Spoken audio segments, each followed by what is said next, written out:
his name and he appears. I believe in Joe Hendry. Yo, what's poppin'? All my peeps. It is I, your host, the most Renaissance man who always thinks he can, and your champion of the peeps, Patty Pitts, back once again in the Yard of Streams for another edition of Pitts and Sara's Wrestling Show, where we take no nights off. And it's not just me, Patty P, here in the Yard of Streams. I'm joined as always by the best of the West you can't forget about. Sara Marshall. What's popping, girl? Hey, yo. Hello. Hey, yo, to you. Hello. Popping on this fine ass Thursday. I miss football today, but Yeah, playoffs. They're not going to play a playoff game on a Thursday. I was like fangirling over these old pictures of Mike Babel, and so that was really fun. Damn it. You found it. Okay. I know. I revealed that to my the group that reports to the same boss today. I was saying something because I know people don't like Patriots talk, and I'm sorry. You can fast forward because we got some comments, but enjoy it. It's my full-time job. I cover the Patriots. Anyway, so Belichick apparently hasn't signed an official contract or something with UNC, so he hasn't. Still come out. Yeah. So anyway, so we were just talking about that, and then I forget what else because one of the guys that is in my group covers the Cowboys, and so they're going through a head coach process as well, and so and then the other one is the Jets. And the Jets have interviewed 33 people between the head coach and GM. So I was saying the Patriots got crapped on because they didn't interview enough people, but the Jets are taking it to the complete opposite extreme by interviewing literally everybody. And one of them was like, well, yeah, but we all know, it was just a formality for the Patriots because they already knew who they wanted. I was like, yeah, you're right. They always wanted Babel. And they both were like, shut up. Because they were like, no, she did it. Because you just got Dom heat immediately saying that. Well, because I revealed JD McDaddy to them too. So that flows too. That flows off the tongue. JD so McDaddy. I'll give you that one. I know. So Finn Balor, you know what I'm saying? So it is what it is. We now have Mike Babel, and I was like, oh my god, dreamy, It's nice. McDreamy. Oh, that's all. No, he's in my McDreams for sure because I believe he's going to bring the Pats back to relevancy. I don't sit here and say Super Bowl greatness and all that stuff, but he's going to bring them back to relevancy. Look what he did with the Titans. Come on. That's a poverty franchise. And it's funny you bring up the Cowboys too, because I had a tweet today. It was a quote tweet responding to reports that Deion Sanders would happily accept a Cowboys job. You do understand if that happens, the NFL just wants to be sports entertainment, pro wrestling so bad. It's not even funny. There's this someone because of that had a hypothetical trade for the Cowboys too of trading with the Patriots up to 4 to take Travis Hunter or something. That's what I'm saying. Give us Micah Parsons. You can have your kid at the number 4 pick. Well, if he goes to the Cowboys, wins. Well, the thing is if Sanders goes to the Cowboys, he can't take Shador. They have Dak. So that's the thing. You trade Dak. Yeah, it's easy. Can you imagine? Oh my god. That's what I'm saying. That's the type of shit that will happen with Prime at head coach. And Jerry loves drama. He wants his life to be Hollywood. That is the most Hollywood pro wrestling thing that he could possibly do. It's possible.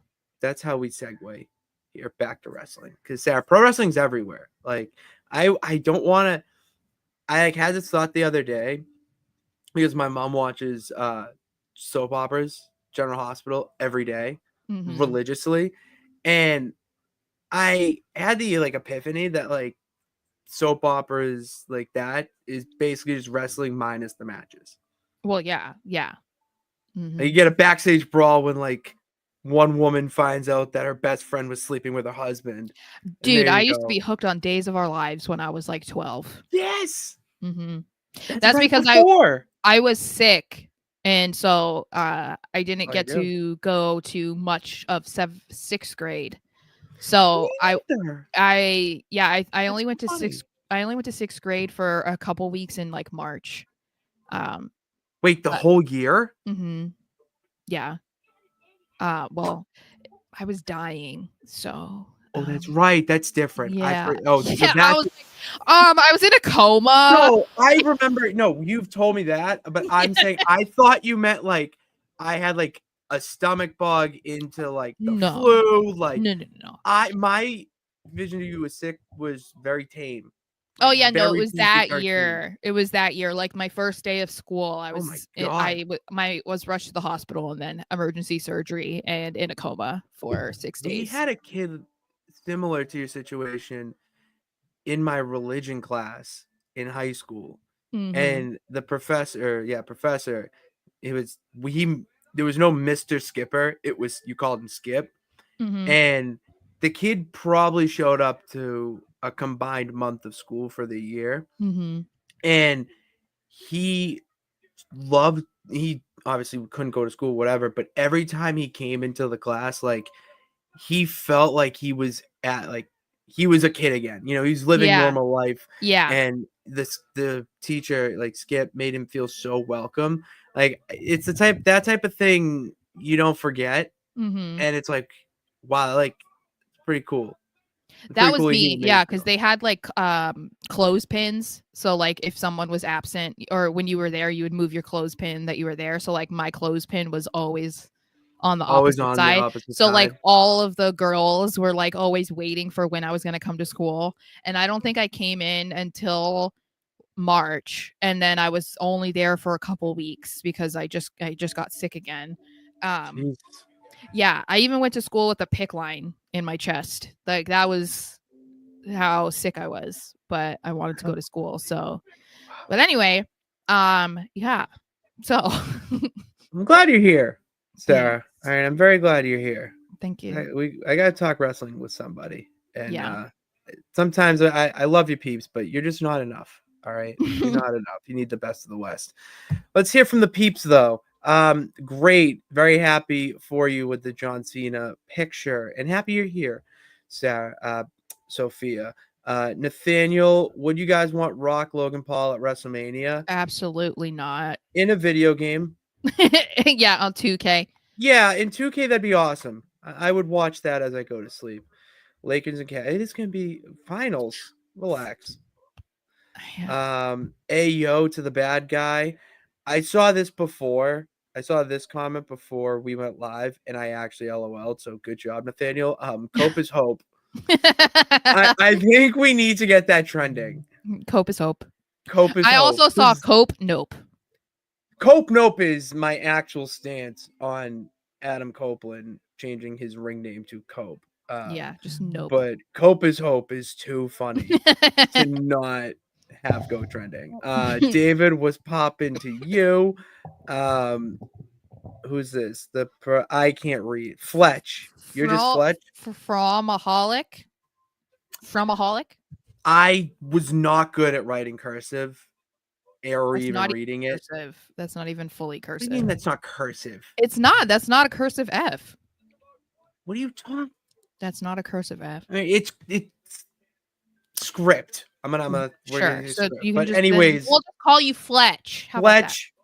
Yeet. All right, there you go. Welcome back. Pitts, just a question. Did you see or saw, wrong verbiage, Megan Bain? Damn. I mean, yes, gorgeous woman, but she was incredible in the ring too. She was really good in her debut on Dynamite. Problem is that I don't know if it's worth getting too excited about because I have my thoughts about the first ever women's casino battle royale. And I'll talk about it then. But Yeah, I did like Megan Main's appearance. She was in Limitless, Sarah. I'm pretty sure was in the Limitless Royal Rumble or the one before it. I don't know. But yeah. All right. And anything else? No, you know what, Sarah? Let's just get right into our favorite segment of the week. Don't be a lemon, be a rosebud. Don't be a lemon, Sarah. Be a rosebud. It is time for our lemons and rosebuds of the week. For anyone who is new here, lemons are our least favorite things, and our rosebuds are our favorite things that we saw in wrestling this week. So, Sarah, kick us off because I've been royal rambling. What is the best thing that you saw in wrestling this week? So this hasn't happened, but I saw it as an idea and I kind of wanted to talk it out because All right.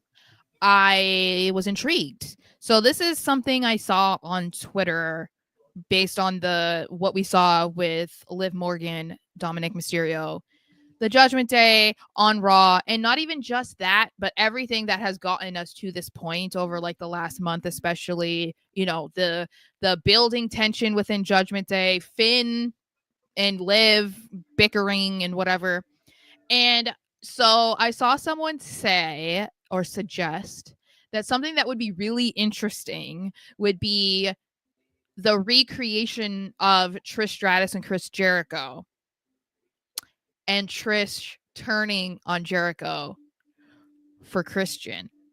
WrestleMania 20. Great. And that was a nice little B story. so somebody was like, no, we're way past that, blah, blah, blah. But I'm like, I'm kind of intrigued over the idea of Liv turning on Dominic or like leaving Dominic for Finn. That is like, I don't know. That piqued my interest because Piqued mine. I'll give you that. It's piqued mine. So that's why I wanted to talk about it, because I get the idea of like, oh, we don't want to always just look to the past and kind of like recreate moments that happened in the Attitude Era or whatever era, because we're past that. We don't do that, blah, blah, blah, blah. But I think, for one, we're not past that. How many times have we seen Shawn Michaels recreate finishes and storylines and whatever in NXT? So we're not Literally past created the Ethan Page Lost My Smile. He Mhm. recreated his own story in the same exact building. We're And not the finish, how he won, falling backwards, like not even falling realize- backwards. That Mhm. one, I mean, countless examples of him recreating it. We are not anywhere. We're not far fetched from that happening. Yeah. So I think that that's one thing. And then it kind of already feels like that, because I think it was the bad guy that said, well, it doesn't look like Finn likes Liv anymore, but that was the whole thing, was like Trish wasn't interested in Christian. Yeah, that was the whole thing. Him. Yeah, it was. So, because to me, there has because when we were talking about this as it's been happening, like even the week where Finn was like telling JD to Liv this, like, and they're sitting right next to each other, Liv doing the same thing. Yeah. There has to be a reason for why we're seeing this, or why they're making it a point that something is happening between these two. And the main thing that we thought was like, okay, this obviously means like Finn is leaving Judgment Day. He's getting sick of it, or he's going to boot them out and he's going to make his own little group and they'll have their own. And that's still a possibility. But we have also talked about the potential of them trying to turn Dom babyface, because they've kind of teased that, although I know we both don't love that idea, just because he's such a magnet for heat. It's like you can't turn that. However, I feel like potentially recreating this storyline is so good for all of them, because it gives Finn a direction, it gives Dom a direction, it most importantly, and not most importantly, but especially importantly, it gives Liv a direction. And I don't know, I feel like it could be so interesting and like not expected. No, not expected is definitely one way I would put it. I didn't have that on my radar at all. I didn't either. So and when now I saw that it, I was like, ooh. Now that you're bringing it up, it's obvious. It's like, oh, of course not. Like the gut reaction, what you said people are saying. But if you look at the layers of it, Finn was the one who was seen getting out of the car Mhm. with her. Mhm. Finn went to her hotel room, with the key and took the key. That's the He's little like the real leader. exactly like that's the type of detail that Triple H and this new era is putting into their storytelling. Mhm. I wouldn't put it past them for going this deep with the story, and to be honest, love it because Yeah. that makes sense for all this weird nonsense that's happening and friction. Well, and Because Dominic is really, yeah, Dom trying to get a hug from Rhea, that made absolutely 0 sense, and that was weird, but that I didn't kind need of to got happen. it. Yeah. I don't know. I could see that. I can That make could an be part argument of for it, him you know what I just being mean? a Like, that heel. Dominic wasn't fully invested in whatever was going on with Liv, you know what I 'Cause it's mean? the Like, end. maybe they used each other because they had a common enemy, or they had a common goal, and the easiest way to get to it was, pairing up. Yeah, Um, exactly. I don't know. I think it could be really interesting, and we'll have to see if they, do anything else that kind of like makes you think that that's a possibility. Mm-hmm. I would love it. I would love it. So I had to mention it, I agree. You had to throw it out there. My rosebud this week. I don't really have anything that I'm overly excited about with programming that Mhm. we're not going to talk about. The only thing that's really I love this week has been Chris Van Fleet's interviews this week Mhm. with the Hardys. Both Matt and Jeff separate interviews, uh, 2 different Which I days, love and also. I love that they both got their time. They're too big of stars right now to have separate interviews, and the type of content that we got from Jeff's interview compared to Matt's was way deeper and way more personal, where Matt's felt like it was personal, it was professionally personal.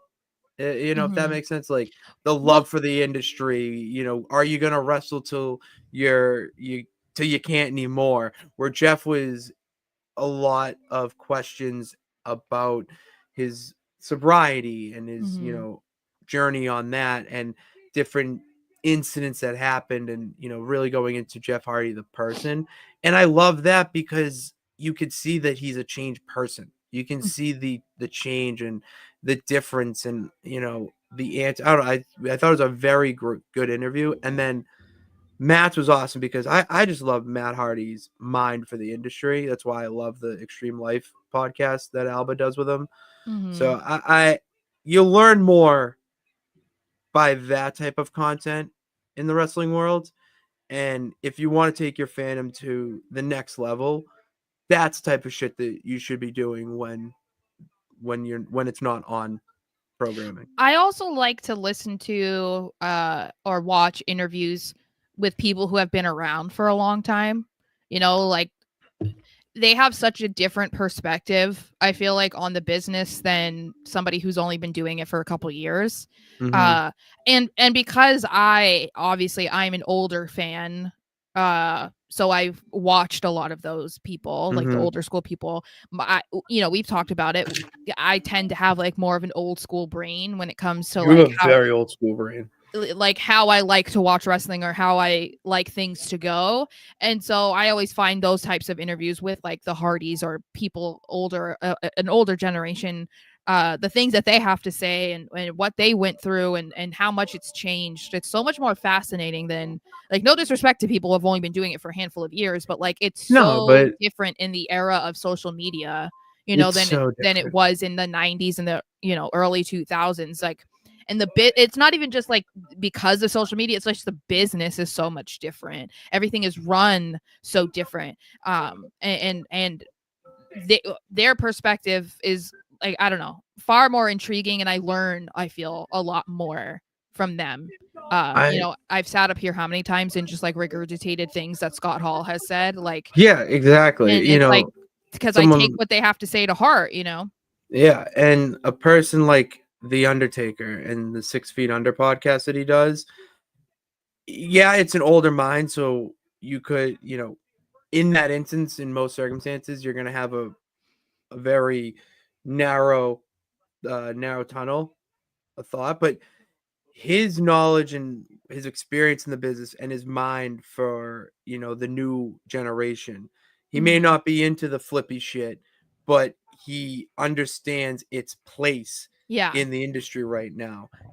For him to have Omas on and literally be getting like a kid in a candy store, Almost like though. asking him, and Omas after that going to New Japan or having his Japan run and crushing it, by the way. I'm Like, so happy for him. it's forward thinking like that I love to listen to. Well, and you like to see the stories of guys like that They too, know how to you tell know? stories. That's Yeah. why. They know how to Yeah. tell stories. Yeah. And I don't know, just shout out Omos because I know that he kind of has like become a joke online for a lot of people, but like Oh shit. talk about humble beginnings, okay? But also Mhm. being like the nicest guy in the entire world, but maybe when you first look at him, potentially like the most intimidating person because he's such a gigantic human being. Gigantic. But I do think that he should and could get more time in WWE, and I hope that that's eventually what will happen. Because I think that him and AJ Styles were super entertaining, but it was like we didn't get to see a lot of it, because of the Yeah. timing. And So I'd like to see booking. him on more because I feel like he deserves it, He's got the personality that a giant needs, and he's got enough athletic ability to be able to go in the ring. And imagine him being like, he doesn't have to be a face of the company, but like a representative of the company and A doing rep. meet and greets and stuff. Like he is Look at Titus Young. he's so nice. He could be an ambassador for WWE at some point when he's like, yeah, I can't really, this is getting to be a wear and tear on my body. You go the Titus Young route. Titus O'Neil. Who am I? Who is Titus Darren Young? You were So I just you were morphed. combining the Primetime players. millions of dollars. Millions of dollars. That's you were Millions of combining their dollars. names. Making moves, making $1 million moves. Yeah. They should have won the tag team titles. I'm throwing it out there. They were should have. I don't know why they were didn't. legitimately two of my favorites in the original NXT. Like I loved them so much. Especially since Darren looked like a black John Cena. Have you seen those pictures? He literally looks like a black John Cena. It was kind of scary. It was legit funny. It was scary. That's so funny. All right, what's some lemons, Sarah? What's some shit that you don't like? This week we're not going with CM Punk. Good. So, fuck yeah. Yeah, we're going with Logan Paul. Okay, I'm all right with that. Yeah, so the reason, there's a few reasons that I take issue with his latest stint.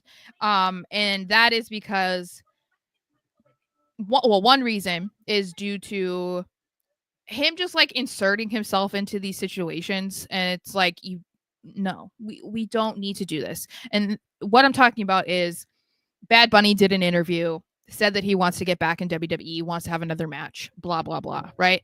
Logan of course has to respond. He's like, well, then get in the ring with me. Okay, I'm not completely shutting down the idea of Logan Paul versus Bad Bunny, although I don't know that we will see it because they're both like not, super experienced, tenured wrestlers. So it just seems like somewhat of a potential disaster. Because I think you do it. Well, we could see something, but I don't know that we'll see a one-on-one because I think they like to have like an actual professional like in the ring just in agreed. Case. So it could be a triple threat. It could be a tag team. What about a special guest referee? Potential. So I'm just saying, like, you can do a special ref. So guide them through. The reason that I don't love it is just because it's like, bro, you've been out here, like you were just in a, behind the scenes video talking about how you wanted to have a match with Cena, and you've already gotten matches with Roman, and you've gotten, with Cody, and you've done this and that, and now you're out here demanding a match with Bad Bunny. Like, bro, slow down. You haven't been around since you lost the United States Championship almost a year ago. And you're out here being like, this is what I'm going to do. I'm going to have this match. I want to face this person. And it's like, you can't even commit to the gig.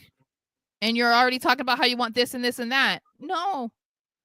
How about you actually like dedicate time to being a wrestler if that's what you want to do? Because like obviously he puts on great matches. I'm not taking that away from him. No, but he the does thing put on is great I matches. don't like the coming and going thing. It's like either come, because like if you're gonna do something, if he doesn't want to be a full-timer at this stage in his life or in his career in general, that is totally fine. But how about we do a thing where you're around for like 3 months, like every week almost, and then you can dip for a bit? Why don't we do that instead of doing the like I'll come in for 3 weeks, perform at the PLE, and then I'm out again for 6 months? You know, like that's the problem that I have, because on top of the demanding the matches, getting title shot after title shot, but then we're at a point where Roman Reigns is going into the Royal Rumble so he can have another shot at the title. He lost to Cody that he hasn't had a rematch for. But Logan Paul could walk his happy ass in on Raw and demand a match against Gunther for the World Heavyweight title. Tell me how that makes sense. It doesn't. It's nonsense, Sarah. So and that's the logic that we abide by I'm just in saying the WrestleVerse. that's the issue that I have. That's the issue that I have.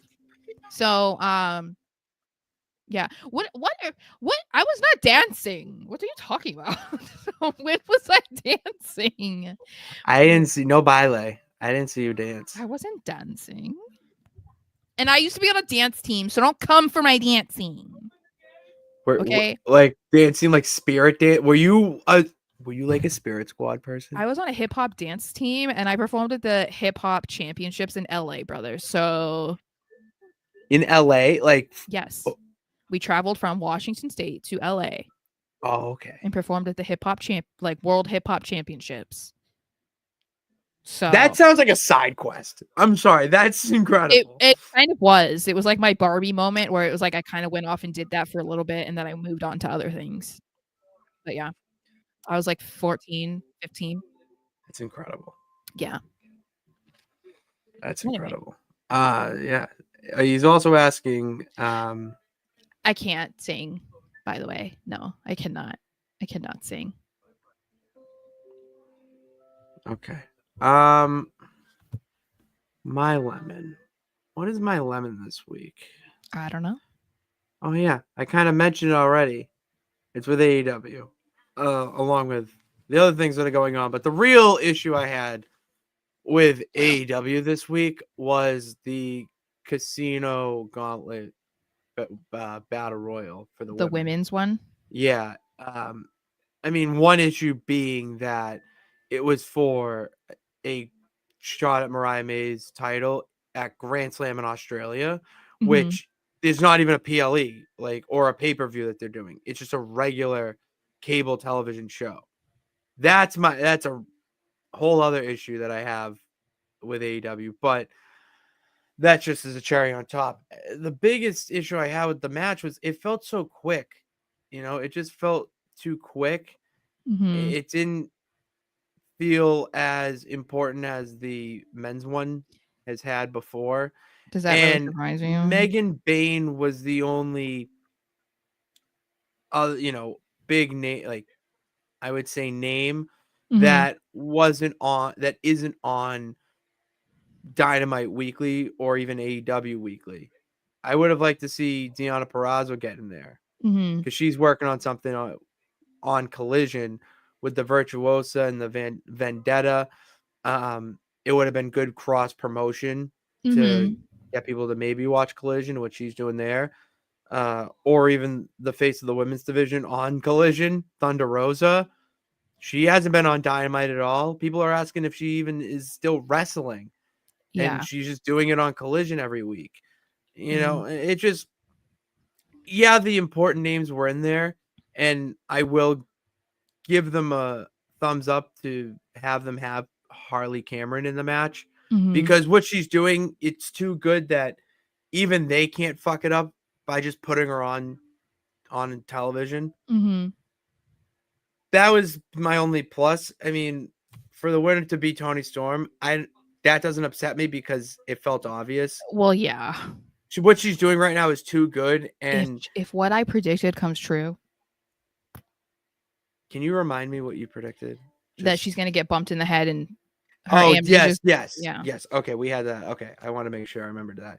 Mhm. Yes, and if that comes true, you really are the best of the West then. Mhm. But yeah, I'll bump you on the head. It's my Fucking- crystal ball. Sorry. I would just love to see you use Giovanni Vinci's head as a crystal ball now. That's speaking of visuals.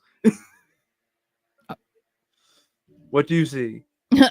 I see Giovanni Vinci looking On SmackDown? looking good. Nope, just looking good wherever Oh, he's is at. he in catering? Yeah, eating another salad. Maybe a stew. I don't know. I don't think that man's eating stew and catering. With that No. body, get Salad. out of here. Yeah. Oh my god. Yeah, we got some comments here. Mhm. So I think Tony, I don't know if he doesn't care about women. I think he just doesn't know how to book a women's division properly and doesn't have the correct support system. Been the issue in AEW for a long time, and people thought, oh, Mercedes is here and she brought in her like own writer, so like the women are gonna do better, but that's not happening, especially because Mercedes is also like spending time everywhere, so that kind of takes that potential away, I think. But yeah, That's the focus. No, that's it's- exactly it. That's the yeah. focus. It's not the division, it's the superstar. Yeah, I just think it Keyword, feels like an superstar. AEW, it's like a roller coaster when it comes to the women's division, because it's like there are times where it's like really, really, really, really good, and then it's like it just completely goes down, and when it's down, it's down. Okay. Here's an idea. Oh Lord. And I want to write. I would hate it being Hollywood Hogan, but I get it just because I like Hollywood Hogan, because NWO. Hello. Here's my thought now. I just had my own Jimmy Neutron brain blast. They've said that, remember how I had the lemon a few weeks back that they wanted to bring Hulk Hogan back as a bad guy because that's how they think the fans want. All right, we don't want it, but if you have to shove him down our throats and make him an unbelievably hated heel, do this as Logan Paul's manager, because Logan Paul's already hated enough. And if you want super mega power heel, brother, you align him with Logan Paul, because there's two beverages that are sponsored by WWE right now, so they can use that. And everyone hates him for not being around and only showing up when the big moments are happening. Sarah, I think we have a brilliant idea here.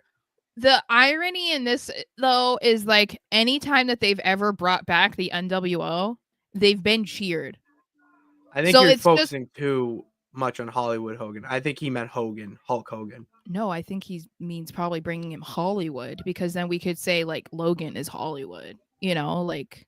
That's okay, fair. Well, and if we're talking about the heel version of Hogan is Hollywood Hogan. Red and yellow is not meant for, But now so what I'm saying is just ironic that they're like, oh, let's turn to like the NWO like black and white version of Hogan, where it's like every other time we've seen that version, it was with the NWO and people went batshit crazy.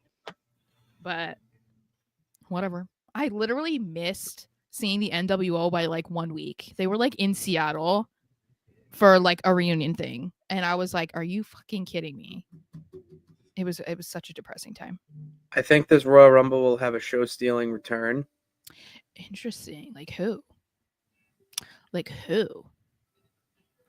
Who's gonna return? You think they're saving Becky till Royal Rumble? I don't know, because we think it's gonna be Charlotte. So but that's not show stealing. I feel like for Becky some Lynch people it would, Rumble. because she's been gone for a year. Yeah, I don't know. I don't care about Charlotte, so like I wouldn't care. However, I would almost love it if they also had Becky in it, simply because of the beef that Charlotte had with Becky. So I would kind of love that, like, and Becky her return wasn't the only one that was exciting, because it'd be like, Becky, my queen, the real queen, biatch. That's what I would feel. So, like the Hardys. I think the Hardys would be a good return. I mean, so that's the thing that's okay. We're going to talk about the TNA thing, but I mean, do you want to just travel to the Wrestleverse? Sure. You're like, yeah, let me just have put it something up. to say. Boom.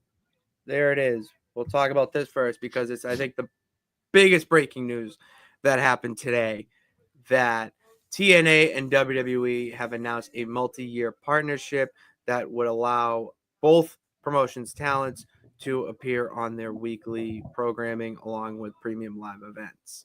And pay-per-views, because TNA still calls them pay-per-views. Oh, I just grouped them in PLEs, but yeah. Okay, yeah. Both Well, there's TNA. differentiating lingo used in the Like that's even insane too, that WWE is on such another level that they can just use their own verbiage for pay-per-views. Yeah. And it makes sense. Yeah. It's insane. So I mean, I think that we kind of knew this was coming because the partnership has done so well for them over the past year, and we saw it again this past week on NXT. So you're like, okay, we're gonna keep seeing this. I haven't seen a lot of it recently, but I think we're getting to a point where we might start seeing it a bit more because we're in Rumble season, and then it's immediately like Elimination Chamber and Mania, and then it's like not long after that it's SummerSlam. So it feels like we're getting to that hot part of the year where we might see more crossover.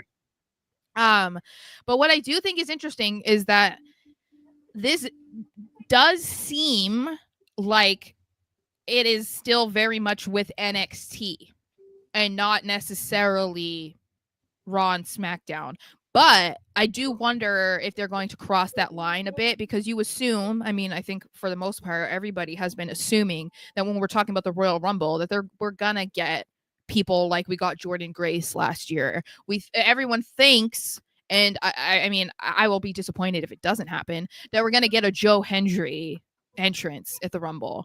So I'm curious to see like how far it will go, you know, like are we going to actually have them in a match? Like could we see a Joe Hendry in the Money in the Bank or something like that? Like that I think is going to be, that's still a ways away, and I'm just saying Joe Hendry because he's on my mind, but like he introed us into the show. Yes. So I think, I don't know, this is, I'm very interested, especially because there are former WWE talent in TNA. I mean, Nick Nemeth is the champion right now, so that's like an interesting. See, like that's where my mind goes for the cross promotion is the superstars that would go to the main roster that have been in WWE before, but they're now a completely different name. Like you just said Nick Nemeth, but then another one is Ash by Elegance. Oh God, motherfucker, you're Dana Brooke, all right? I know. Like, who do you think you are? Well, but and that's the thing is like, I wonder if they'll try to keep them away, because it's like in WWE worlds they're different names, and so you're really kind of like breaking that barrier if you announce Dolph Ziggler as Nick Nemeth, you know. So it's like they might try to keep them away from the NXT universe or, you know, WWE stuff. They might not even want to intermingle anyway, because it's like, well, you fired me, you know what I mean? Like they might not even want to be over here. Not. You don't know their preference. But well, no, I said we don't know. I said they might not. We don't know exactly. Yeah. But we did have Ty Dillinger return, and he wasn't Ty Dillinger. Oh, he's Sean Spears. Yeah, so that's the thing, is like they're not completely opposed to that. It's the same thing with like what we said if Matt Cardona came to WWE. He's not coming back as Zack Ryder, you assume. No, Zack Ryder is dead. He said that multiple times. Yeah, so it'll be interesting to see if there is any of that kind of crossover, or like, are we going to see Moose against like Oba Femi? I'm just throwing that out there. I would throw so many monies at Oba Femi versus Moose. I know. Oba Femi is my favorite NXT superstar right now by a long shot, and Moose intrigues me every time I watch a new match of his. I'm also just intrigued that he chose that name. You know, which one? Moose? Yeah. Right? Can you imagine like going to a wrestling company and they're like, hey, okay, like let's say he just had a normal name in the indies or something, and they're like, John okay, Thomas. Like, what do you want to go by? And you're like, Moose. And it's like, what? It's like the guy's like, I'm Cheeseburger. Bro, what? Okay. But hey, it's worked for him. So I don't know. Imagine Cheeseburger, his finishing move is the quarter pounder. Or what was that other guy? There was the one guy in the that new program that they have, and it's something. All of his stuff has to do with coffee. Remember? Oh, Yeah. Cappuccino Joe, I think is Whatever. Cappuccino Jones. Cappuccino Jones. So interesting. Yeah, he's an So ID. anyway, so I think I'm interested to see how they keep this partnership going, how many more people we're going to see, because they obviously were favoring Hendry for a while and then Jordan Grace, and I think eventually they're probably going to be coming to WWE anyway. So I'm curious to see who else they're going to use and if they're going to kind of favor a new person. And how much more we're going to see of WWE or NXT people going to TNA, because there wasn't a lot of that crossover. It was No. very much TNA trying to take advantage of WWE's viewership, which is fine. Yeah, Get it. one-sided. But I would love to see it a lot more the other way too, because I feel like there are going to be people in NXT that would super benefit from going over and working in a different company and with completely different people. So, I don't know. I'm looking forward to seeing that. The AJ Styles injury Sucks. put a pause on WWE main roster talent going to TNA, because in my eyes, you couldn't have anyone else make sense more than AJ Styles, so that had to be the first one to do it. Yeah. And obviously it's so inevitable. But the problem with his injury, as he even tweeted out, that it's challenging. Yeah. That it could seriously be career ending, which might be the saddest thing in wrestling right now. I know. That you're going to have a multi-year promotion, a multi-year partnership with the place that you built, and you can't do it because you're on the shelf. That's heartbreaking. And he's also an interesting person that actually was allowed to come to WWE and keep his name. One of the few. That's not something Vince McMahon did very often. So that's pretty cool. I mean, he has to be AJ Styles. Like, he can't be anybody else. He revolutionized pro wrestling. Yeah. Like, how many wrestling fans do you talk to that constantly will bring up TNA 05 and that unbreakable match between him, Samoa Joe, Christopher Daniels? I'm telling my 11 or 12-year-old nephew to go watch that match because he just got into wrestling. Didn't I just send you clips of Nakamura and Sami Zayn on Instagram? Didn't I send? I'm like 90% sure you did. Yeah, bro, I need to watch that match again, because holy moly! Like, I know it was 10 years ago, but my God, that was 10 years ago. It was like 10 years ago. So good. Jesus Christ, time flies. Yeah. Yeah, I'm looking through it. I'm pretty sure I sent it to you. Oh, maybe this is the other one. Anyways, speaking of social media, motherfucker can't get off it. Corey Graves is in a little bit of hot water right now for anyone living under a rock with our good friend Patrick Starr. He went to Twitter and tweeted out his frustrations with WWE after I think it was after Monday Night Raw, or during Monday Night Raw was happening, saying that he was not famous enough to be on the show, and then even tweeted that he had a lot to say on NXT on Tuesday night. Didn't even make it to NXT on Tuesday night, as it was reported by Fightful that he was not going to be there. He was spotted leaving Orlando, actually, the afternoon of the show. And since then, the update now, per Fightful, is that Corey Graves has deleted these tweets bashing WWE about if he is suspended, if they're going to turn this into something for television and at least make some money off it, or if he's eventually getting let go. No one knows really what's happening. There's just way too much speculation going on with the IWC. I think in a way it's kind of good that we don't know what's really going on. Obviously he involved us in this, so like, if it is real life, like, he decided to air it out on the internet, and so everybody that has access to the internet and is a wrestling fan probably knows about this right now. So you can't really be like, oh, it's none of our business, or who cares, whatever. No, he brought us in. Yeah, you opened that door, unfortunately. So people are going to keep talking about it. But I think if this does end up being like an on-screen story, or whether or not that was the plan the whole time, or maybe they actually just do it kind of like how they've done it before, like with the pivot. Mhm.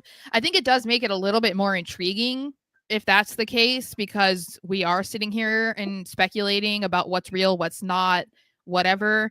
I think it would be super unfortunate if it's real, simply because we talked about this the other day before we went live. Like, I understand his frustration to an extent, because they've made so many changes to the announce teams like over the past couple years, where it was like, okay, these guys are together now. The three-man booth is down to a two-man booth, and now these guys are on SmackDown, now you're on NXT, now you're back on Raw. Like, it's been chaotic, and a lot of that is because of Pat McAfee becoming the partner of Michael Cole. And so, when they started on Netflix, we knew that Cole and McAfee were going to be the guys on Raw, which meant there was going to be changes on SmackDown. That meant Graves was probably going to be the odd man out.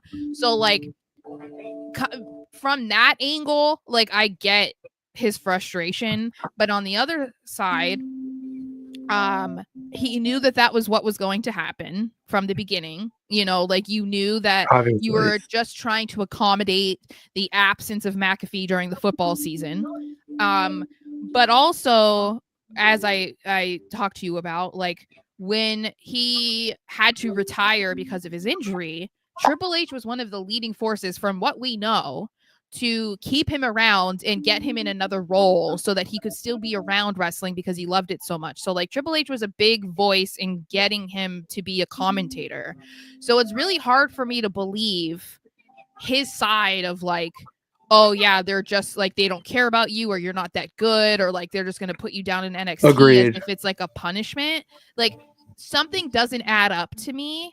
And so that's why it's like this whole thing is confusing, and it's hard for me to believe that it's real. Yeah, like, that's a big thing that I have, and an issue that I take with it is they aren't kicking you off. They're just Yeah. moving you to a different screen. And that's just the nature of the business. Sometimes you're in a job where you get told one thing and then you end up doing something else and succeeding in it. And if they're just moving you around because Pat McAfee took your spot, well, that's life. I hate to tell you that. And it's not anything personal, but as the fan who's watching every week and has been watching every week, you pick up on trends like commentary duos and iconic ones that are going to get the casual fan into becoming the consistent fan. Like, Pat McAfee and Cole are the equivalent to this era. This era is JR and King. And before that, Bobby the Brain and Gorilla Monsoon. Like, there's these iconic duos that you have to have with your wrestling company. And Pat McAfee and Michael Cole have created lightning in a bottle. Once you create lightning in a bottle with anything, you don't fuck it up. And it sucks that Pat McAfee is on this schedule and bounce people around. But you got to look at the bright side here, man. You got moved to NXT. You know what I mean? Look at Mike Rome. No, that's someone that I think is a great example here. Mike Rome was on Raw and then got booted because Samantha Irvin was killing it and became more than just a ring announcer to the WWE universe. And he got bumped to NXT. Did he tweet out his frustrations? No, he was frustrated, but he realize that it's a gig. You move on. It's a job. I still have it. They're just asking me to do it somewhere else. Yeah, I think I think the biggest thing is just that it's hard to imagine that he was kept in the dark. I think that's the thing, is like the way that he was talking about it made it seem like he had no idea this was going to happen, that they kind of just like pulled the rug from underneath him, and I'm being treated unfairly. Whereas like being frustrated because things aren't working out the way you hoped they were, or not in your favor, or this or that, like, or you're not getting to do what you wish that you were able to, and now you have to do something else. Totally understandable, but that's not how his messages came across. It came across more so of like all of this was coming out of nowhere and he wasn't told. And I find that hard to believe, given the chaotic schedule, like you said, of Pat McAfee. Like, we all knew that this was going to happen. So he's a star. I put your personal not, opinions aside. He's a star that's going to bring money into the company. And that's what Triple H wants at the end of the day.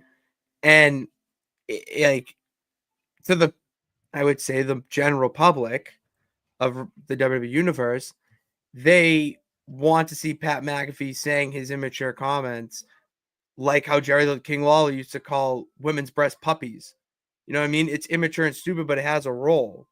I think it's also his fame goes beyond wrestling. So it's like, that's exactly it. It's the same with like Tessitore. Like, they're not going to take Tess off of commentary completely because his fame goes beyond wrestling. If anything, he's not even known as for wrestling yet.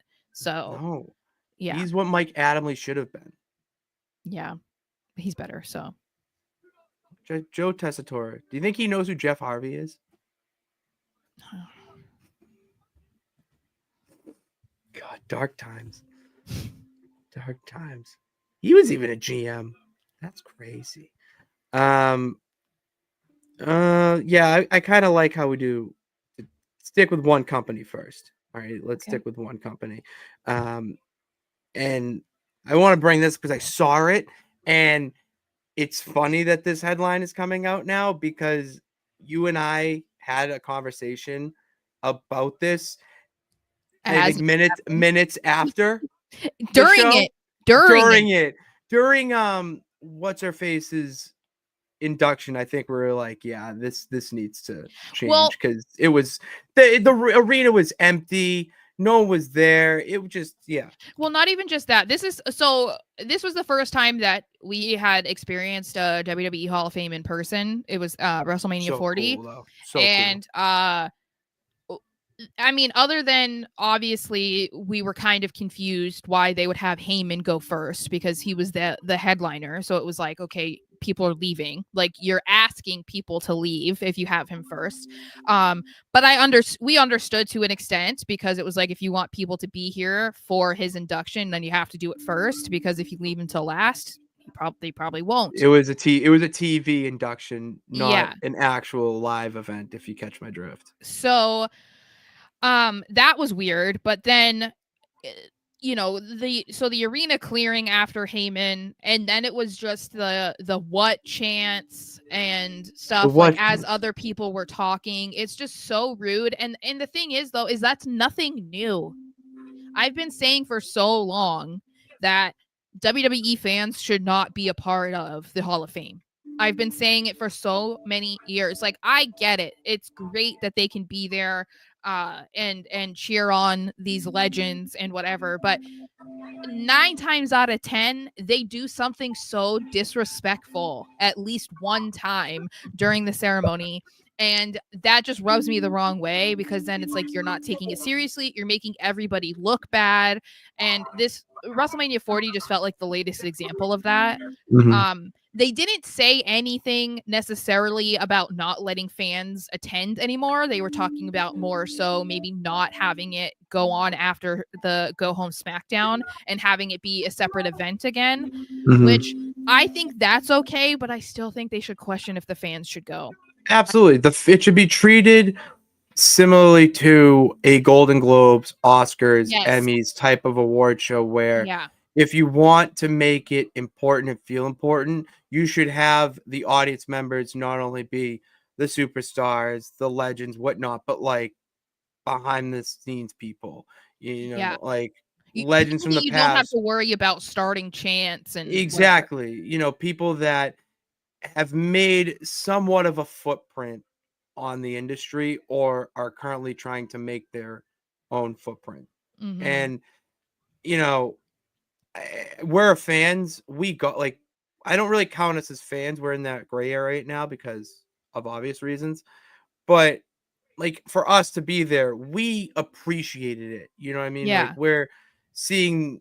we appreciate the moment. But for the casual fan who's in there, chanting, screaming, and not listening, they're treating it like it's part of the show where no, this is different. This is different than the show that you see them put on front of you. They're giving you a peek behind the curtain, and they don't need to, and Yeah.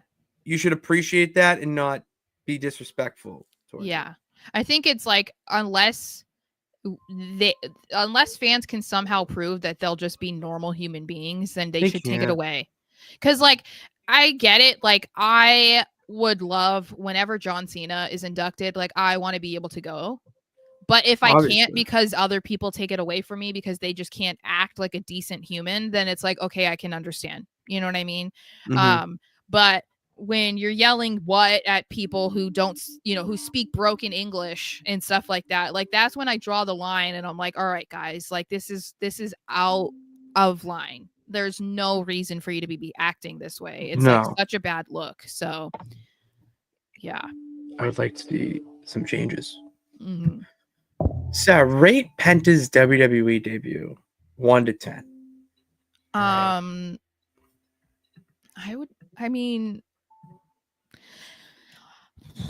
Is it crazy to just be like a 10? Like I was gonna say 8.5. Yeah, I mean the thing is when I think about like debuts or whatever, off the top of my head, I can't tell you what a perfect debut was. Like I don't have I would have to really sit and do like a deep dive of like, okay, who had like the perfect debut. But when I think about Penta, it's hard to argue that it wasn't perfect because everybody knew that it was happening. So, that might be kind of a bummer to a degree. However, merch was sold, already was in the audience. There are people wearing his mask, people wearing his t-shirts, whatever. He came out, had his own song, had a wonderful ovation, had the time to put on an incredible match with a fantastic opponent, and then he got to experience that with his family. He got to express his gratitude and whatever after the match with that in-ring interview. Like, I don't know. Like, there's nothing I could say that I'm like, oh man, I wish that they could have done that differently, or oh, I wish he could have done that. Like, no, he did basically. I feel like if you were a wrestler and you dream about debuting in WWE, like that is the kind of debut I feel like you'd want. You do. You want that from a presentation perspective. That's where my feelings of a 10 presentation wise, because they made him feel important. And they let him that's what him. matters. They let him be him. Because that was something that I said when we talked about it on Tuesday. Like, a lot of the time you got used to when people that were well known outside of WWE debuting in WWE, you felt like you were going to get the WWE version of them, and like that's why, like I said earlier when we were talking about AJ Styles, like it was a big deal that he was allowed to come in, use his catchphrase, use his name, use the same gear. Like he was the AJ Styles that everybody knew before he came to WWE. That was very much what they did with Penta. We didn't get the WWE version of Penta. We got Penta. So I think that is a huge reason why you could argue a 10. Well, I would agree with that. I wanted to bring this up. I saw this Fightful tweeted Jim Ross saying that he was a little surprised about the buzz surrounding Penta's WWE debut. Why? And I probably should have a different banner for this, but it shows how out of touch. We just talked about The Undertaker being so open-minded and so into this new generation and in touch with it on the pulse. JR is so off the pulse that he should only be worrying about his own with this type of comment. Like, to not understand why Pentagon, now Penta, is a big deal, it's bananas to me. And he said, I'll read the quote. I was a little surprised. We had him here in AEW for a good while, soft-spoken guy, no trouble. Hardly knew he was there until he got in the ring, and then he was phenomenal. But I was a little surprised at the hype. So what it tells me is that WWE and Triple H covet him in a significant way, where he's going to be in main events or semi-main events within the next year, if not sooner. But I was a little surprised. And he goes on and on, says stuff, pretty much the same thing. But for him, it just shows you how badly AEW fumbled him, essentially. Yeah, I think this is more. Says more to me that JR is like trying to protect the company that employs him right now, trying to make it seem like, oh, AEW didn't lose anything. That's kind of like how it comes off, because like to act like AEW is the one who created Penta.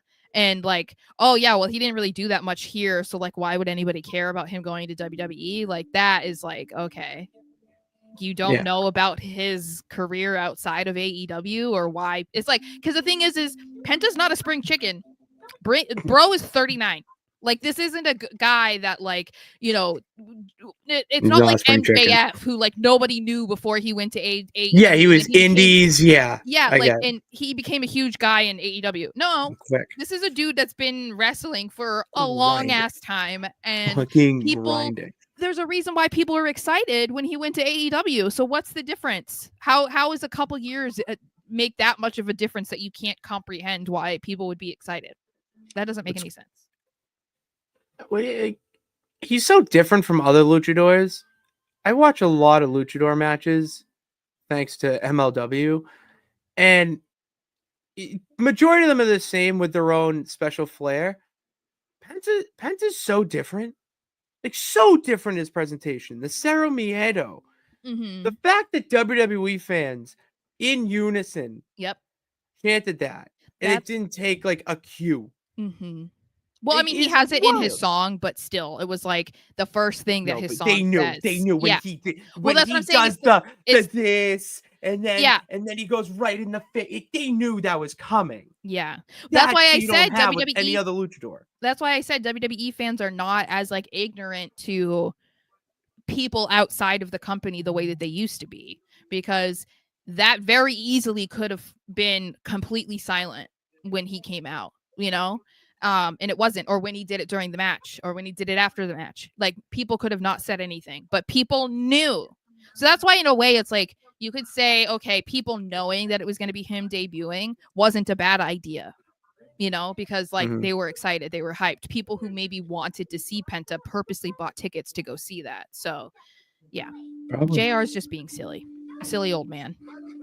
Silly goose. Silly grandpa. Silly grandpa. Grandpa, go back inside. That's not the remote. Oh, yeah, one more. Well, we got one more WWE. And then we might want to drop a couple things and just. We are really going over. Yeah. I mean, I was gonna, we'll drop in this one. We're not gonna talk about Acton Bronson.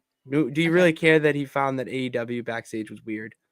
No, because we saw video of backstage at AEW. Like, it was weird. Weird. They didn't even ask him to come back after his one-off. Very weird.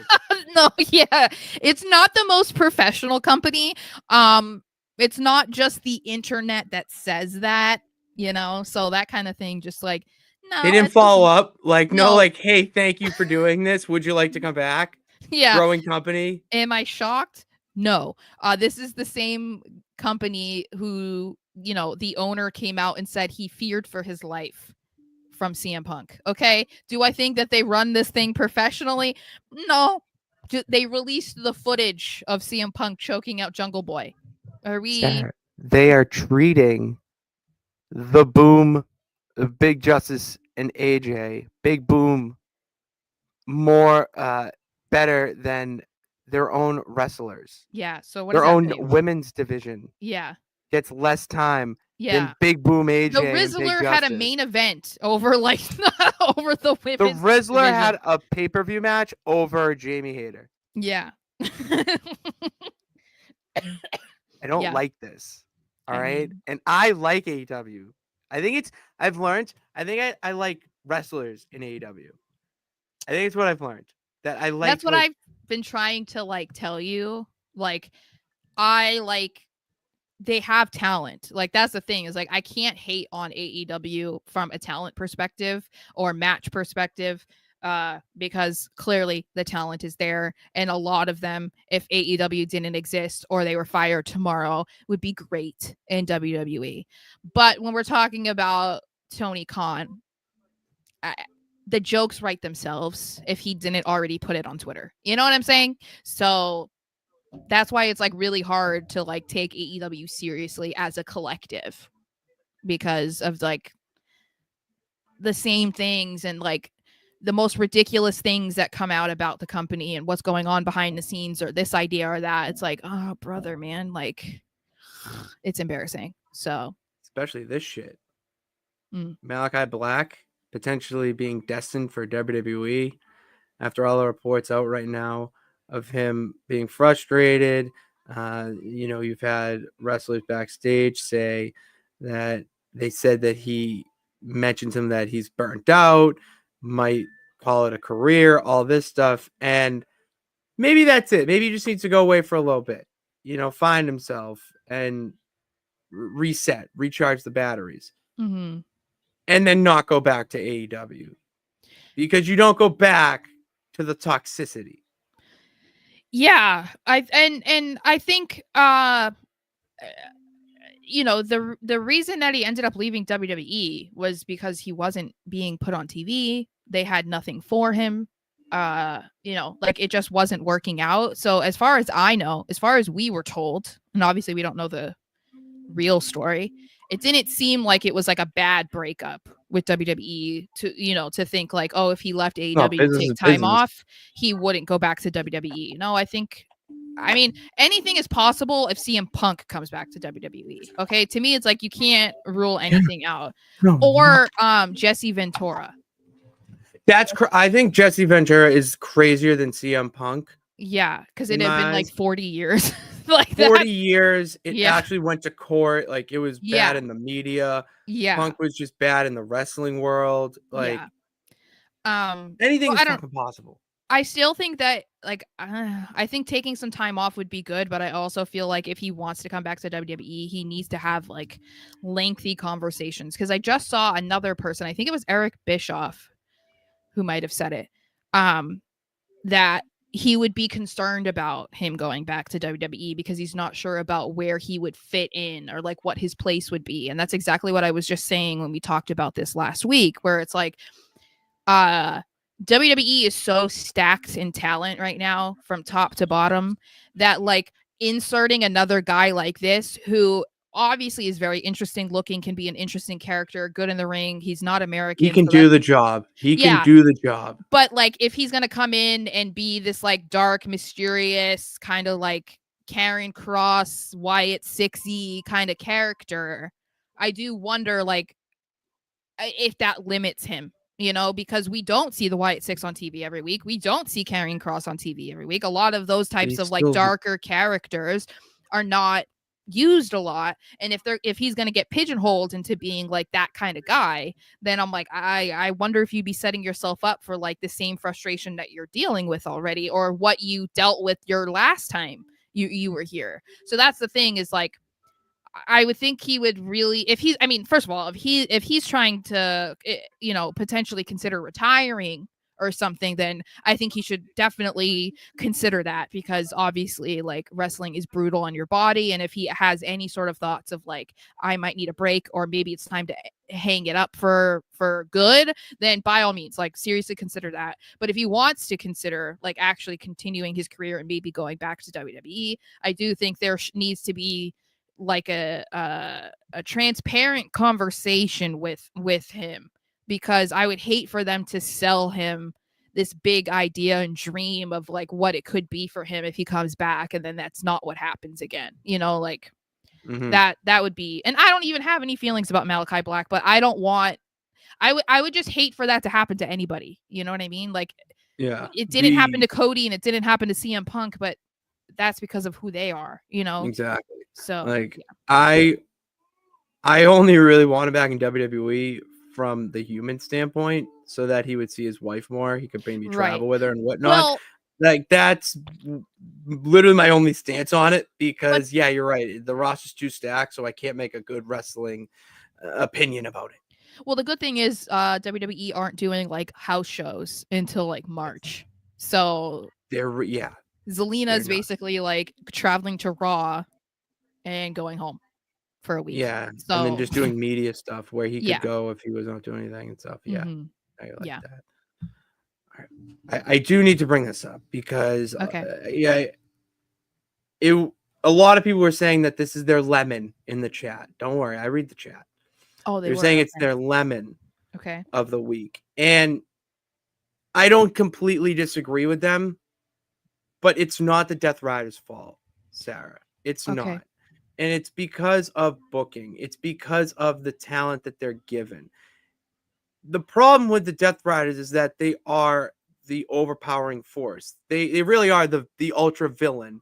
I'll steal a WWE term here. Final boss Mhm. of AEW. And what people are they're looking at it through not my lens, obviously. And it kind of goes to what I say all the time, is that wrestling fans lack the ability to critically think and think outside the box. Yes, it sucks on TV and it's very in your face, but it's the only real storytelling that's been consistent throughout every AEW programming. They're consistent with what they're doing on Dynamite and Collision. There's not a lot of that right now. At least Mhm. not a lot of it that makes you want to watch.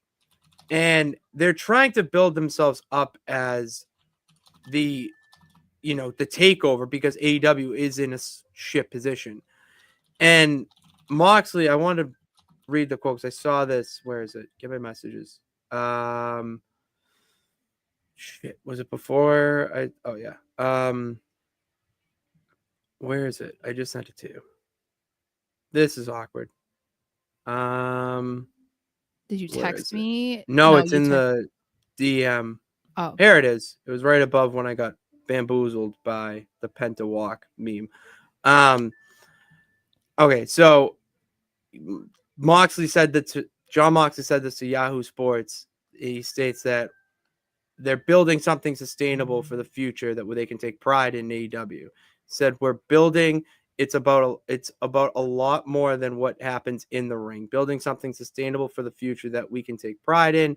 We've been doing that for the past few months. It's about a mindset and an approach of taking pride in what we do.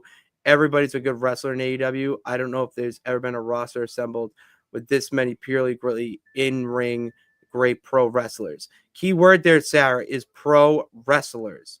They are great in the ring. I watch them. They're fantastic.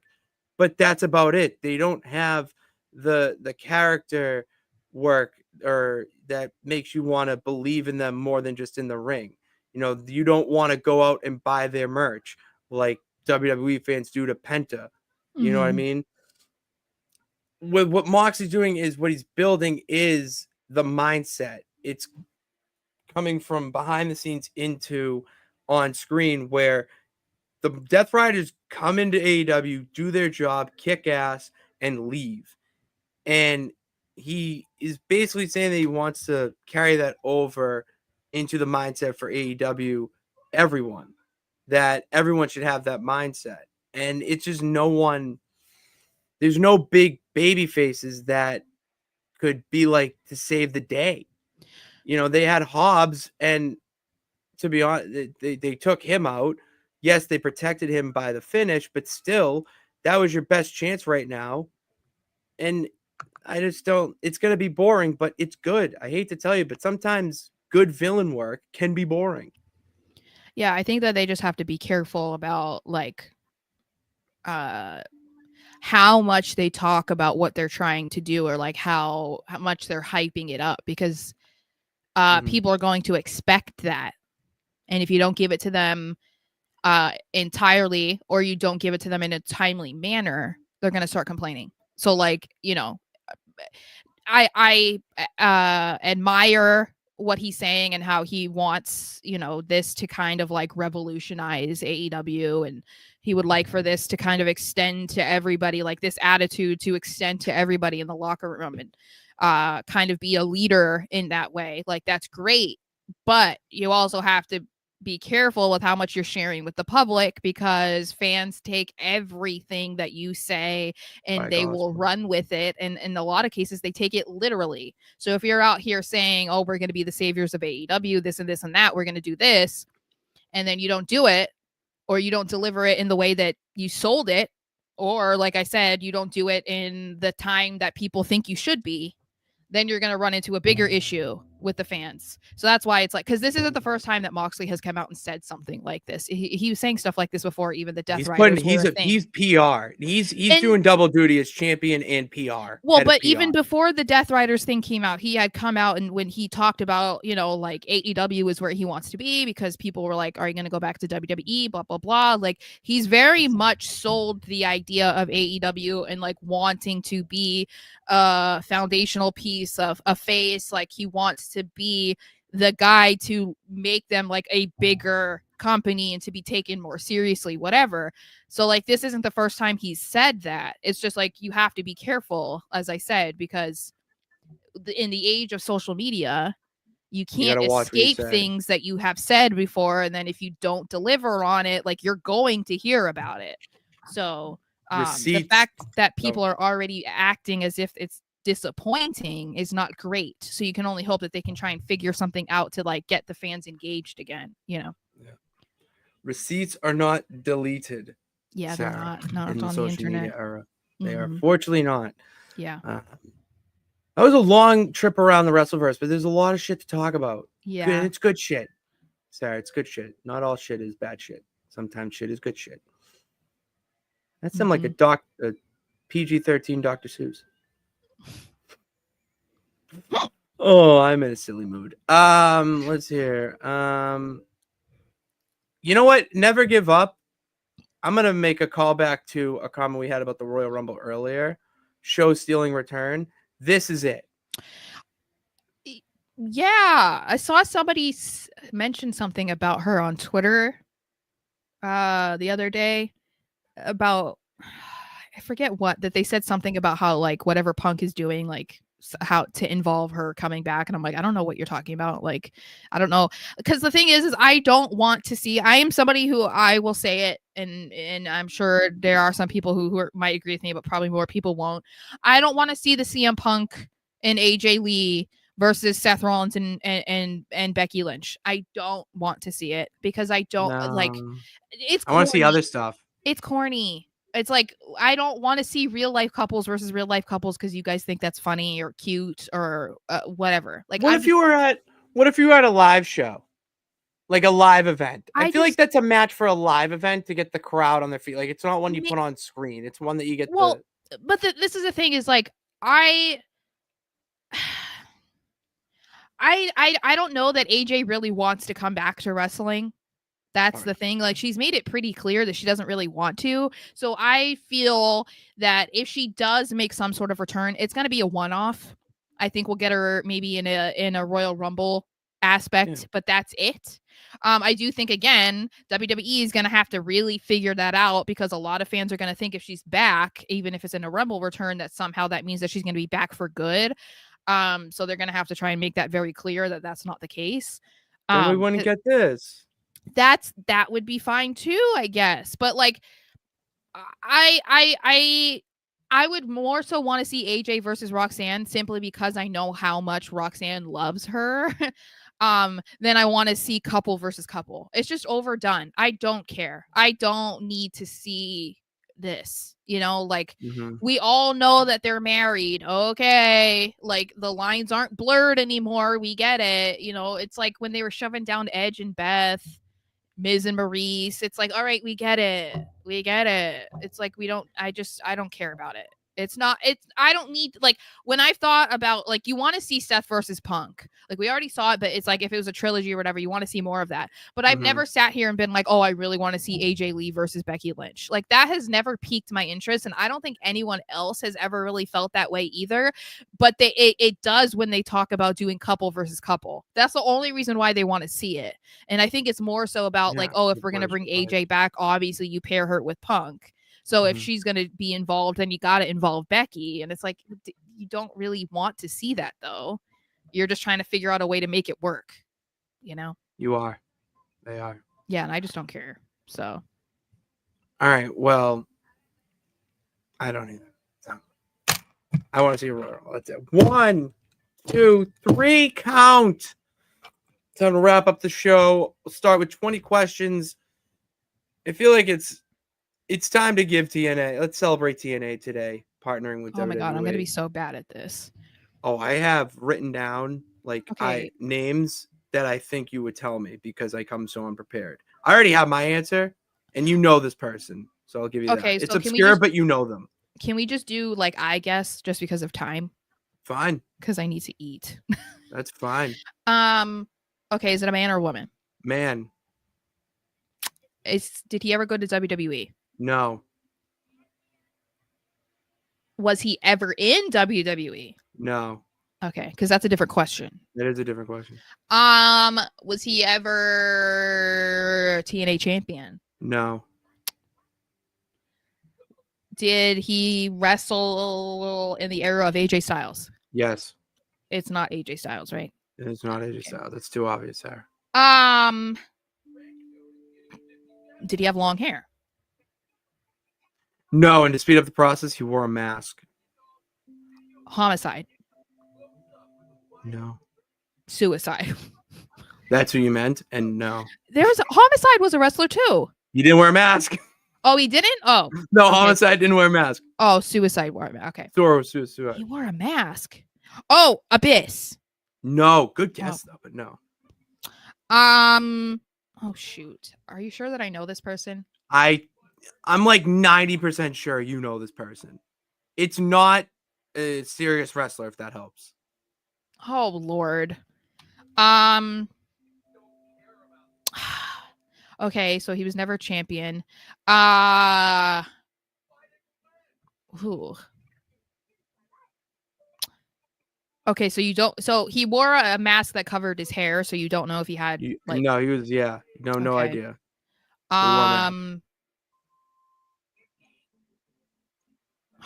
I'll give you another hint. Okay. His gimmick was based on an animal. An animal. Don't look at the comment section. Okay, I don't. I have it full screen. I know you did. All right, early 2000s. Okay. Was he in a tag team? No. He wasn't known for a tag. No. He was a standalone guy. Okay, can I guess like what kind of animal? Yeah. Okay. Is it a land animal? It is not a land animal. Oh, so a water animal. It is aquatic. How many questions am I at? You're at 16. Oh, geez, Louise. I'm. I Oh, think you're. I so might be close. stumped. Okay, I'll give you a hint because I want you to get it. He mimicked another gimmick to help him get his own gimmick over. I don't know. I give up. You tapping yeah. out. Yeah. Okay, Shark Boy. Okay, I need to look him up because I don't know. You don't remember Shark Boy? I remember the name, but I don't know. Man. Oh, geez. Okay. Yeah. All right. Yeah. He used to come out to like a version of Stone Cold, like breaking the glass. He wore a vest, the Stone Cold vest. Oh, Instead of geez. saying "Oh hell yeah," he would say "Oh shell yeah." Oh, geez. And then he would, instead of obviously drinking beers, he would drinking clam juice. Like, Also, ridiculous. Nathaniel, this was one of the worst things I have ever seen in my entire life. Also. Oh yeah, yep. That probably made you barf in the toilet, huh? Oh yeah, I hated every second of it because that man was guilted into doing that, and that was like, Yeah, that's called when Hollywood takes over, and when And then she's money at that is Netflix thrown debut, at like you. trying to be sexy, and all the comments are like, "Go get John," and I'm like, "Oh, honey, She did look sexy. no, she didn't." That was the Speaking of most sexy so people, awkward. She did that next to Bill Simmons. Did you see Bill Bill Simmons is Simmons? married. Yeah, but he was trying to trying not to look like he was trying to stay alive, and Yeah, she he was was shaking her trying. ass right next to him. Yeah, I mean, power to you, man. That's called decades of marriage right there. Martin, Yeah. motherfucker's smart. 7 years ago today, Sarah, the mixed match challenge debuted on WWE programming, and it gave us actually one of the bright spots of that weird era. And it was, for anyone who doesn't know, when one female superstar and a male superstar teamed in a tournament, and the winner, I don't even know what the winners got. I don't even remember. But some of the teams were Tall and Small, Alexa Bliss and Braun Strowman.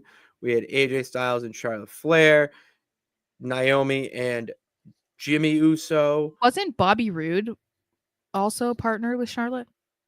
They did multiple, so yes. Okay, Okay. I'm thinking of another one. Yeah. I just looked up. Fergie and Sasha Banks. Yes, that was one. That's an incredible team, honestly. But it brings the question, Sarah. It feels inevitable that we should bring this back. And when should we bring it back? Now? I think we should bring it back now. I'm kind of torn. Like, I wasn't that interested in it the first time or second, any of the times that it's been done, honestly, because I just didn't really care, because again, it's kind of like, it's just a fun thing that they were doing. It wasn't really meant to, like, it wasn't competitive for anything really, so like, I didn't really care.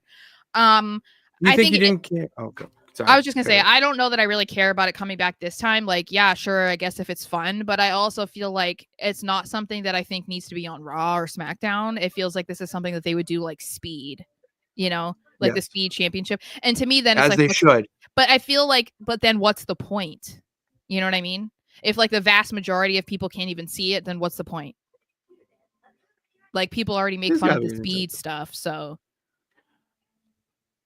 I see a value in it. The thing is, and I think what you're getting hung up on, is that we wouldn't see intergender combat.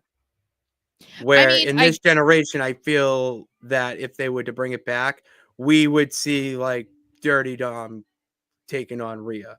Penta or Chelsea Green taking on Penta. Penta, yeah, versus Io Sky. I'd be into it. What you sent me, I mean, I see those all the time, but when you sent to me, watch it very closely again. It's insane how these Japanese wrestlers, women's wrestlers, can go. Did you see the one with Kairi Sane? Oh, he broke her arm. Yeah, that looked devastating. That's why I said to you that the sacrifice was such a brilliant idea to bring over instead of the package pile driver. If you're going to bring back the mixed match challenge, you need to do that. We're at that stage where it's acceptable. It's wrestling. I know a lot of people say it being done on the indies is a little bit, not for television, but TNA does it. Like Jordan Grace was in essentially their Royal Rumble. It's called the Call Your Shot.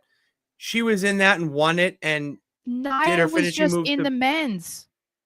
Huh? Not that many. Nia was in the men's not that long ago, and all of the men hit their finishers. Yes. So what's the difference? What is the difference? R-Truth was in the women's. Well, and I'm also kind of confused. Like, I understand we don't want to. I mean, people don't want to promote like men and women fighting or whatever, but I feel like this isn't the same way that it like putting them in an MMA match against each other would be taken. You know what I mean? Like that is so different. This is like choreographed and this is purposeful and this is like, it's like, to me, this isn't advocating for, male and female violence. Like, so that's the thing is like, I don't know how we get from point A to point B, like this is just wrestling. Like I don't see why it becomes this like big substantial thing. like touchy issue. Yeah. So I don't know. But if they're trying to avoid any sort of negativity in that regard, then I'm sure we'll never see it. We should enter it, Sarah. Oh my You and God. I. That would be, I can't do shit. I'm sorry. I also broke my left arm so severely that I can't even like if I work out, I can't lift the same weights in both arms because my left arm is so weak. Like, that's what I'm telling you. It's like, yeah, no, I broke this part and this part of my arm were not connected anymore. Like I smashed my my funny bone so bad that these parts of my arm, it was severed, basically, the bone. So like they had to put pins in my arm to hold it together, and like my arm still is messed up. So that's what I'm saying. Like I did not have it in me in this lifetime to be a wrestler. Well, you know what, Sarah? I think it's time to go somewhere where you did have a wrestling career. I was blessed. You were blessed in this universe where you were the bad gal, Sarah Marshall. And last time we visited this universe, you were the GM. You were the GM crushing it. You actually were doing a pretty good job as I was watching from the sidelines. And then you got really political. Uh-oh. You wanted Becky to win. We mentioned that before. And then as you chose here, you were going to join Becky Lynch's War Games team. Mm-hmm. Well, here's the thing. Someone didn't like that. And actually, someone had the idea for War Games before you brought it to the table to settle this feud. And it's our good pal Shotzi. Okay.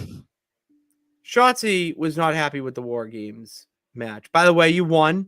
Becky Lynch is going to get a WWE title shot. That's all right. So, but yeah, Sarah, before I continue with the update, I have video and I need to show this because this is the most absurd thing that could have happened. So, you know what? Let's just, this is going to be bad. I don't want to watch, but I can't take my eyes off what's about to happen. Shotzi just picked up speed. She's going to lay on the cage. Into the side. Down they go. This is bad. I can't believe what just happened. We need some help out here, fast. Whatever her issue was, Shotzi took things way too far here tonight. Way too far, wow. Shotzi. Wow. Way too far. Her tank grew like 10 times. Well, it was Survivor Series War Games. You go all out for the big four. Yeah. And so, yeah, Shotzi ruined your celebration. You and your girl, Becky Lynch, the man, celebrating the win, and caused Becky Lynch to fall off and seriously damage. You saw that fall. So I have an update there that Becky is no longer number one contender. She can't go after that fall.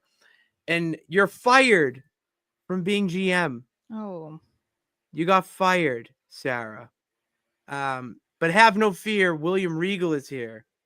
The man who just fired you just also named you number one contender for the WWE Championship. So that is where we go next. And I might have to get in your corner for that one, aka go live, because it's your first WWE title match. Yeah, that's a big deal. I feel like I got to be in your corner for the first WWE title match. Yeah. So I think we'll put that on the network. It'll be great. And everyone here who tuned into the No Nights Off Super Show should definitely go tune into that. When I announce it on Twitter, I mean, obviously I'm going to post that video again. That's hilarious. Shotzi ramming a tank into a War Games cage, causing Becky Lynch to fall off Mankind style. That is the nonsense that is professional wrestling that I love so much. So, yeah, that's all we got. The NWF. Damn right. Tune in.